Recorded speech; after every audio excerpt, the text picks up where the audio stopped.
जय माता दी।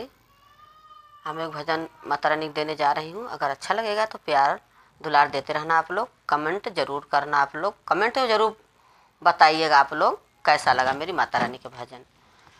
पियरिया हे मैया बड़ा निकला गए, पियरिया हे मैया बड़ा निकला गए। टीका निकला गए, बिंदी निकला गए, टीका निकला गए हो, बिंदी निकला गए। सिंदूरवा हे मैया बड़ा निकला गई, सिंदूरवा हे मैया बड़ा निकला गए। पियरिया हे मैया बड़ा निकला गई, पियरिया हे मैया बड़ा निकला गई, पियरिया हे मैया बड़ा निकला गए। हार निकला गए हो, हार निकला गए, माला निकला गए, हार निकला गए हो, माला निकला गए। नाथुनिया हे मैया बड़ा निकला गए, नाथुनिया हे मैया बड़ा निकला गए। पियरिया हे मैया बड़ा निकला गए, पियरिया हे मैया बड़ा निकला गए, पियरिया हे मैया बड़ा निकला गए।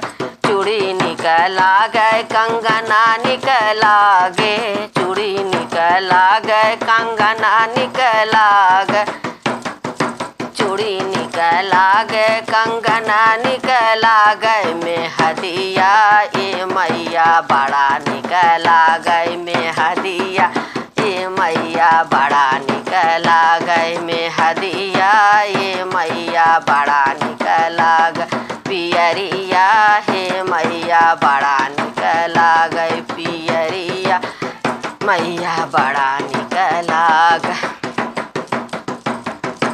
लहंगा निकला गए हो, साड़ी निकला गए, लहंगा निकला गए हो, साड़ी निकला गए। चुनरिया हे मैया बड़ा निकला गए, चुनरिया हे मैया बड़ा निकला गए, चुनरिया हे मैया बड़ा निकला गए। पियरिया हे मैया बड़ा निकला गए, पियरिया हे मैया बड़ा निकला गए।